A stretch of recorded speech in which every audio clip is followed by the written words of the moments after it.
Hello, I'm Ollie and this is CriminOlly, where I talk about crime, pulp, horror, that kind of thing. Today I want to talk about why I hate James Patterson.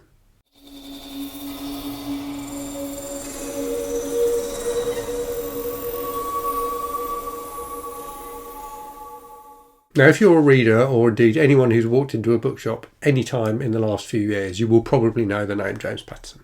So James Patterson is a phenomenally successful writer.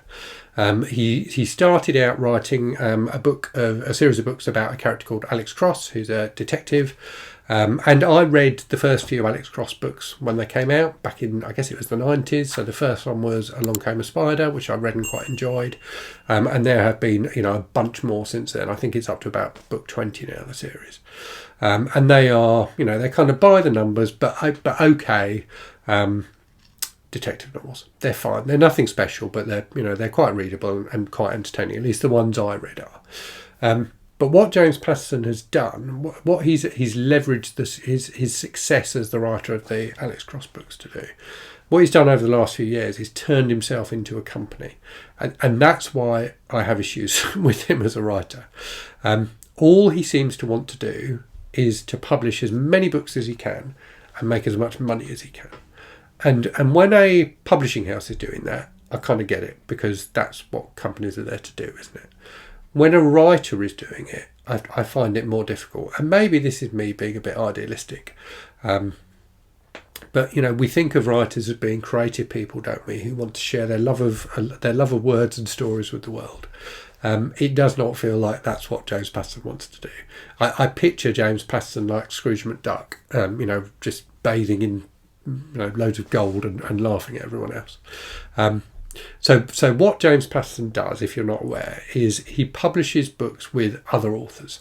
So he still publishes the Alex Cross books, but he also, and he's done this for a while, co-authors books. So there are dozens and dozens of books, and they come out at an incredibly fast rate, where you get James Patterson's name on the cover and someone else's name on the cover. And there's kind of two categories of these with Patterson. So the first one is books where he has, I suspect, kind of hired another writer to actually write the book. And Patterson may come up with like the concept and elements of the plot and things like that. But I think the other writer does the heavy lifting in terms of the actual writing. So as I say, there are loads of these. I think the first series he did was a series called, I think it's called the Women's Murder Club series, where all the books in the series have a number in the title, starting at 1 and going up. And I read the first 2 or 3 of those, I think, when they came out, and they were reasonably entertaining. But he's expanded that, and he's done, there's loads of different books now, loads of different series and things like that.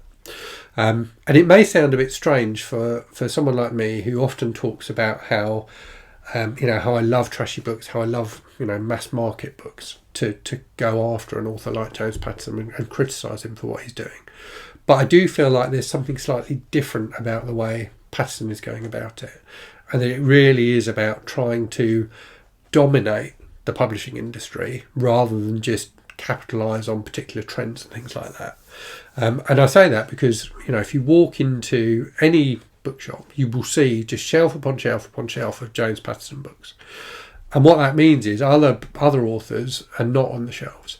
And some people would say that James Patterson is helping a lot of these authors who co-author his books with him, and that they would not be publishing books otherwise. They're making a living out of it. So I kind of get that. But I don't think I've ever seen one of James Patterson's co-authors go on to write a successful series of books themselves. And I suspect they get stuck in this trap of writing the books for Patterson rather than working on their own stuff.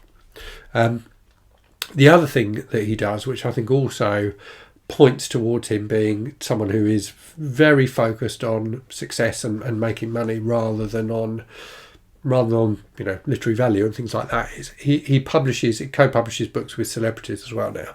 So he's done one with, I think he's done a couple actually, with Bill Clinton, the ex-president, and more recently he's done one with Dolly Parton, the country western singer.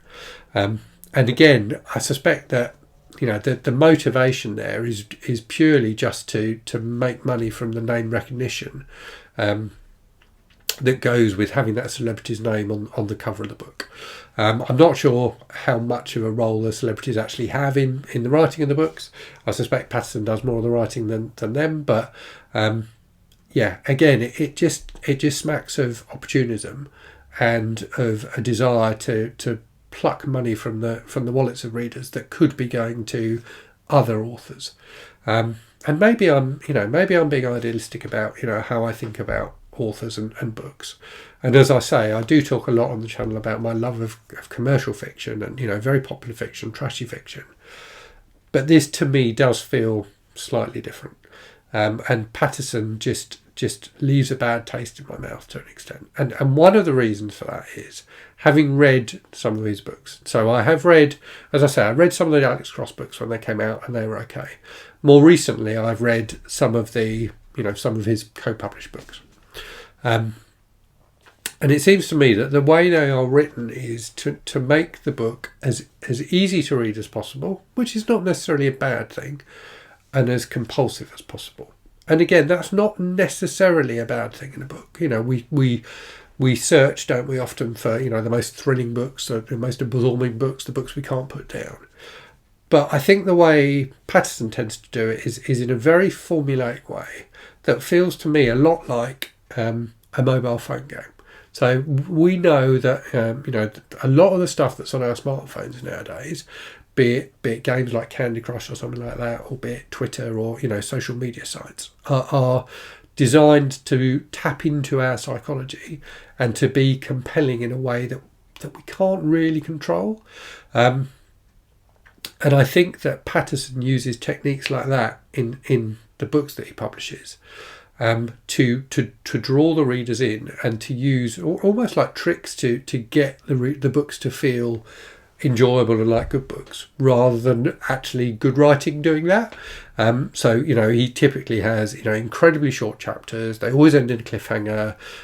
He'll have kind of cookie cutter characters who you as a reader can kind of associate with quickly. He'll do that thing where he just draws out a mystery where things will keep on happening. So a character will be trying to answer a particular question, and things will just keep on happening to stop them being able to get to the answer to that question, which often increasingly feel a bit ridiculous. But you feel compelled to keep reading because you are invested in finding out the answer. So it's things like that he does. But mostly it's just the volume. I just can't stand the number of books that he publishes. So if you're someone who enjoys his books, and I know many people do, I've known people over the years who really loved his books, particularly the Alex Cross books, but some of the co-author ones as well. If you enjoy his books, then, fair play. Anything that gets people reading is a good thing, in my opinion. I talk about, my love of reading and how important I think it is that we're not snobbish about the kind of books that we read, that we don't criticise people for the books that they read. So I would never criticise anybody for reading James Patterson's books, but I do feel that he is doing something which is potentially harmful to publishing and the availability of a wide and diverse range of books as possible, because he's just dominating the industry. And that really does seem to me what he wants to do, is dominate. It's like, to go back to that social media analogy, social media platforms are designed to keep you within the app. So Facebook wants to keep you within the app as much as possible. And I think that's what Patterson wants to do. I think he wants to keep you within the James Patterson ecosystem of books as much as possible, so that you aren't going out and reading books by other people. You aren't spending your money with anyone other than him. So yeah, it does feel to me like there's just too much. There's just too many James Patterson books out there. So yeah, if you do enjoy him, do let me know in the comments. Let me know why you like his books. Let me know what appeals to you about them. But yeah, for me, he's just gone too far now. I just want him to stop. Okay, time for a random book from the shelves. So here we have Executioner number 21, Firebase Seattle by Don Pendleton. So I love the Executioner series. So these are trashy mass-produced books like the James Patterson books, but these ones I think are just wonderfully entertaining. So one man against the mafia kind of stuff, but an awful lot of fun. So I hope you found that interesting, and I hope I haven't upset any James Patterson fans out there. I tried to be reasonably balanced in my arguments against him. I do think that his books can be entertaining, but as I say, I do worry that he's just trying to dominate everything too much, and that the writing techniques he uses in his books are maybe more focused on tricking us into thinking that we're having a good time than actually giving us a good time. Anyway, as always, I will leave you now and say thank you very much for watching. Hope you're safe and well out there. Hope you're reading good stuff, and I'll speak to you again very soon. Cheerio.